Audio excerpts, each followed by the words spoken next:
मध्य प्रदेश में कांग्रेस को बड़ा झटका लगा है। पूर्व केंद्रीय मंत्री और कांग्रेस नेता सुरेश पचौरी बीजेपी में शामिल हो गए हैं।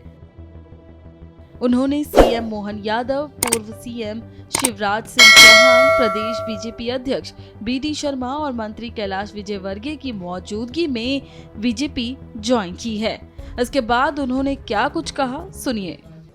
जो कुछ राजनीतिक निर्णय हो रहे हैं कांग्रेस के, जो धार्मिक निर्णय हो रहे हैं, वो बड़े असहज करने वाले हो रहे हैं। आप कहेंगे एक दो का उल्लेख करिए। मैं डिफेंस प्रोडक्शन मिनिस्टर रहा हूं, कभी भी सेना के शौर्य पर प्रश्नवाचक चिन्ह नहीं लगाया जाता, सबूत की बात नहीं कही जाती। जहां तक धार्मिक निर्णयों का प्रश्न है, मैं केवल एक बात कहूंगा, भगवान श्री राम जी के प्राण प्रतिष्ठा समारोह का जब आयोजन रहा तो उसके निमंत्रण पत्र पर एक अमर्यादित भाषा का इस्तेमाल करना, ठुकरा दिया निमंत्रण, ठुकरा। और ये बात मैं इसलिए कह रहा हूं, मुझे आघात इसलिए पहुंचा, मुझे यहां हमारे सम्मानित नेता जो अयोध्या में भगवान श्री राम जी का मंदिर बने इस बात के पक्षधर रहे हैं, और मैं भी इसका पक्षधर शुरू से। मेरे पास दस्तावेजी सबूत है, आपको दूंगा। अयोध्या में भगवान श्री राम जी के मंदिर का ताला खुलना, शिलान्यास होना, ये किस कार्यकाल में हुआ? बोला जा सकता था। फिर निमंत्रण पत्र को अस्वीकार करने की आवश्यकता क्या? और मैं साक्षी इसलिए रहा हूं कि मैं द्विपीठाधीश्वर ब्रह्मलीन जगतगुरु शंकराचार्य जी महाराज स्वामी स्वरूपानंद जी सरस्वती का दीक्षित शिष्य। मुझे तत्कालीन प्रधानमंत्री राजीव गांधी जी ने भेजा कि शंकराचार्य जी से पूछ के आओ क्या करना है। मैं आया, पत्र लाया हूं तत्कालीन प्रधानमंत्री का। तो उन्होंने कहा अयोध्या में शिलान्यास हो और तत्पश्चात मंदिर बने। एक नोट भेजा सितंबर 1989, 12 सितंबर को मैंने वो नोट दिया। राजीव जी ने जवाब दिया जिसकी प्रति मैं दिखाऊंगा 21 सितंबर 1989 को कि मैंने वो पत्र पढ़ा और तदनुसार काम होगा।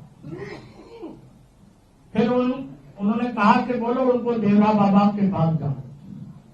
देवरा बाबा के पास तत्कालीन गृह मंत्री के साथ वो गए।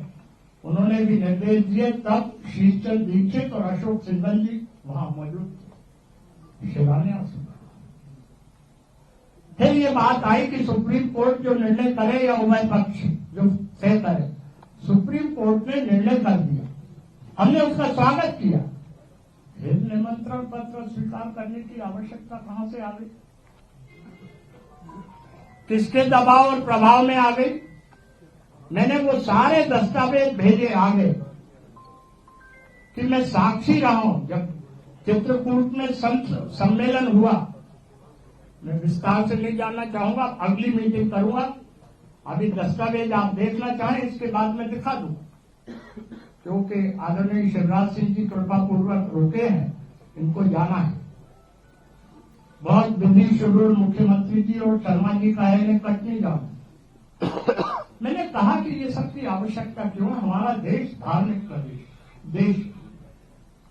तो जो राजनीतिक निर्णय हो रहे थे, जो धार्मिक निर्णय हो रहे थे, वो उद्वेलित करने वाले हो रहे थे।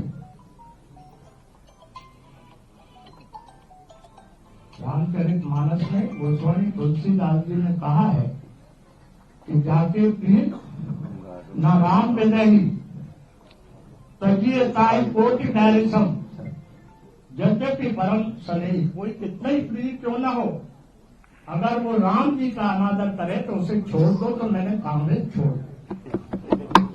सनातन धर्मी हूं। भाई को संशोधित कर दो, जाके पी न राम बैठे ही ताको वोट कदापि न दे। मैं ये कहना चाहता हूं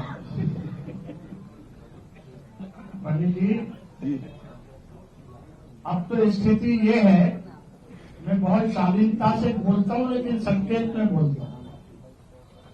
राख के ढेर पर न शोले हैं न अंगारे हैं।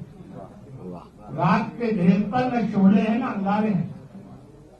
कुछ तो बात होगी कि हम बेवफा हो गए।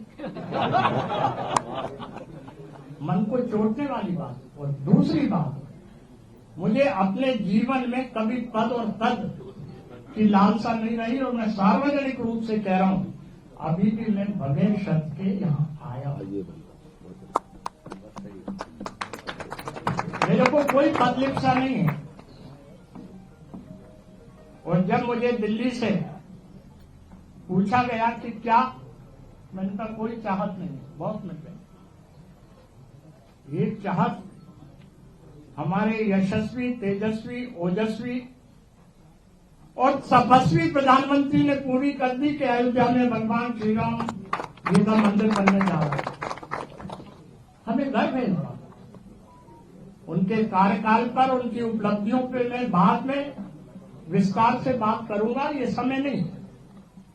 लेकिन कुछ तो बात है कि जनादेश उनके पक्ष में हो रहा है। वही है वही जो राम वही हो। इसलिए मैं विनम्रता पूर्वक